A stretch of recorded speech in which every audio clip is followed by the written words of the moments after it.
So, the Jeep is still on hiatus, so we're not working on it this time. Still parked in my yard. Instead, it's more shop infrastructure. Yay! It's actually kind of cool though, so yeah, I'm kind of excited. This time though, what we're doing is we're going to build a stand for a tubing bender that I got. I just picked up a new, used, secondhand, new in box, some combination of that.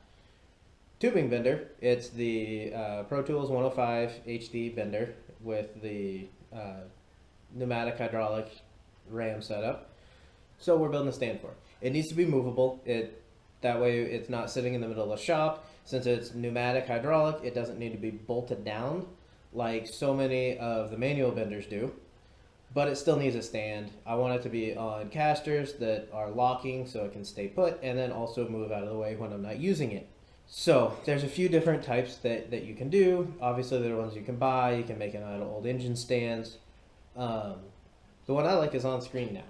What I like about it is there's the possibility for, with a few little tweaks, making it entirely self-contained. Instead of boring you with a cutting and grinding montage, we're just going to start getting set up and get to work. So this part is the top. We're going to build a frame a lot like this, and then this plate is going to get welded on top, and that's what the bender is going to bolt to. This is 1-inch square tube by 1/16 wall. This is 1/4-inch steel plate. This is the 8-inch by 8-inch square that is going to go on the very top.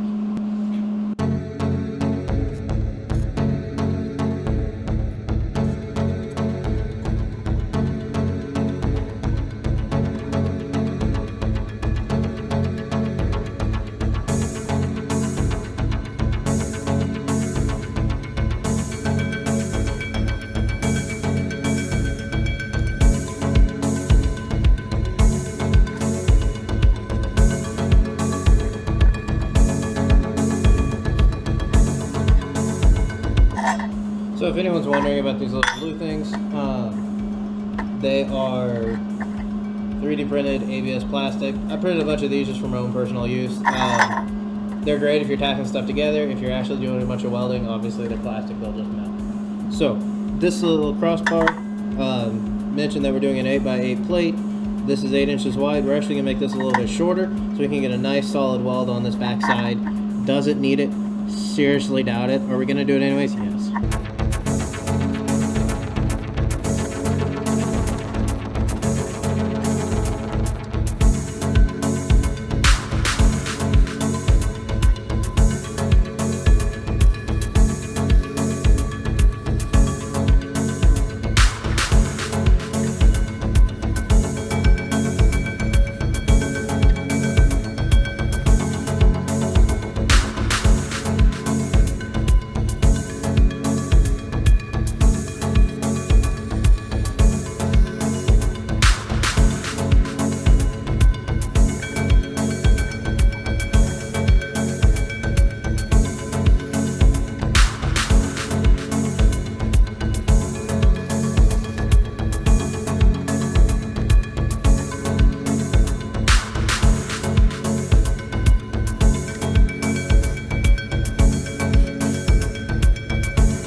By some miracle, this is actually so far all actually square and everything lines up and this angled piece ends up where it's supposed to.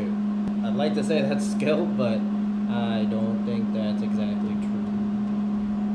Beginner's luck maybe?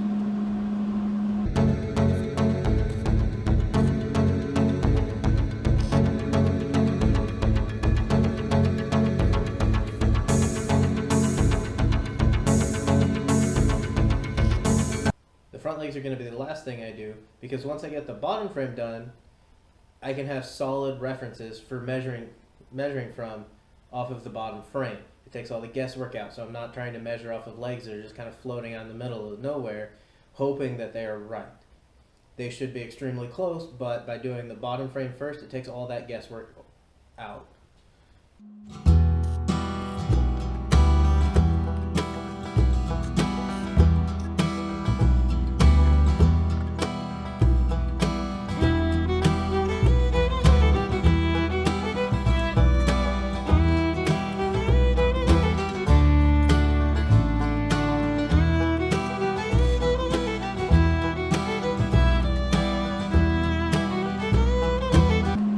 I have this part sticking out there.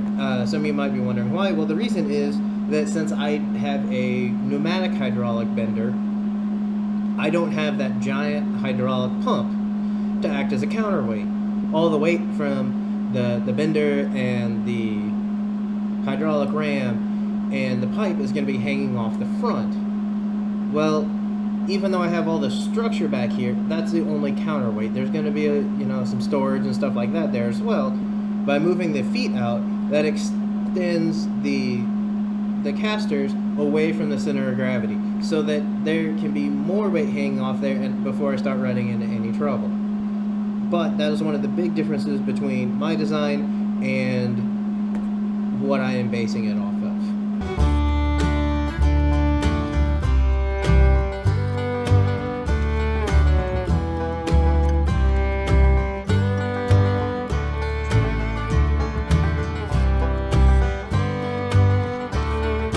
The straight legs that I welded on the top part earlier, that's going to sit directly on this. This is offset just a little bit more so that the legs are nice and centered, because it's going to make the perfectionist in me very happy that it's nice and centered.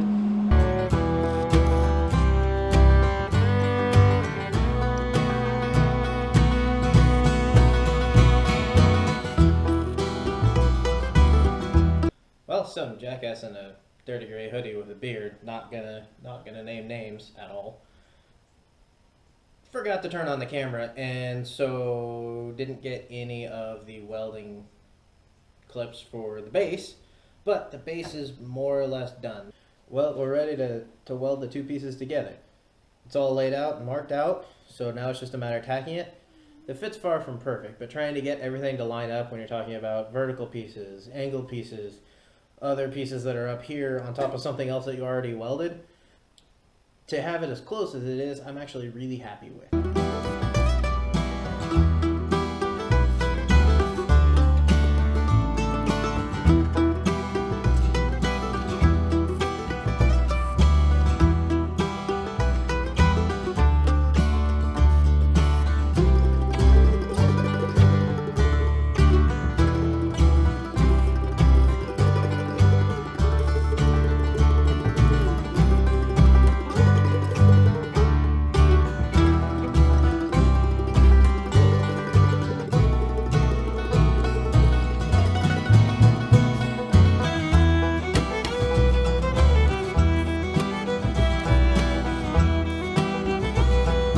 At this point, it's all tacked together. So what I may end up doing is actually bolting on the tubing bender, not using it because it's just tacked together, but bolting it up to make sure that it's nice and stable, and to make sure that something crazy like we need these front legs longer or anything like that, at least giving it kind of a nice sanity check.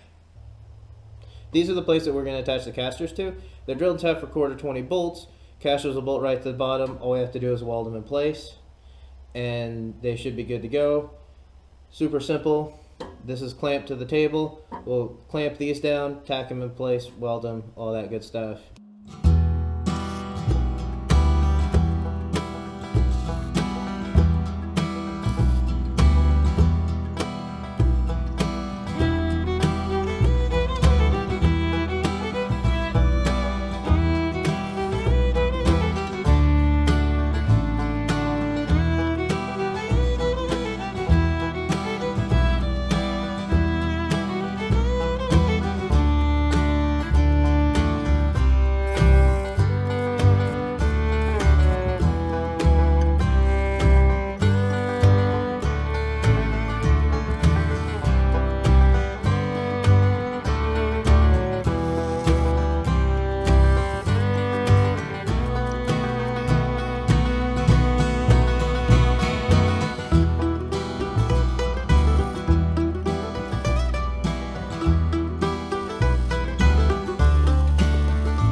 So what I just got done welding are these bars right here.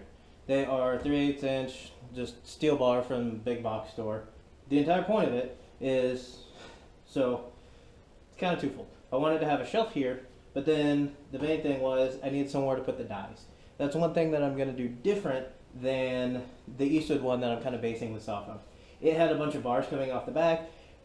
You know as well as I do that as soon as you lean over or try and do something, you're going to stab yourself in the leg, because those actually extended beyond the footprint of the base structure. These actually don't. I'm hoping that by doing that, you're a lot less likely to run my leg into it or, you know, anything like that. So we're getting ready to do almost the last bit of welding. There's a couple other things that we still need to add, mostly in relation to these. But what I did is I cut most of the way through and bent up the ends, so it gives a nice little hook, and it really kind of makes it look nice if I'm being honest. The next is adding these plates. These are ridiculously overkill. That's the easiest way to put it. They're 1/4 inch by 8 plate. I originally was just going to use particle board, even maybe 2 layers of it. The problem though is I didn't really think about how heavy those dies were, and if I were to drop one right here where there's no support, it would probably crash through even potentially 2 layers of particle board. And because I'm short, it'll make a nice heavy duty step should I ever need to get a little bit higher vantage point. So there's 3 plates. This will make a really nice heavy duty shelf or step, you know, whichever. And then all we have is we're going to add a couple other little posts here, because each die set has a few different pieces.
As you can tell by the mocked up tubing bender, the weather finally cooperated enough and it was warm enough to where I could actually get it painted.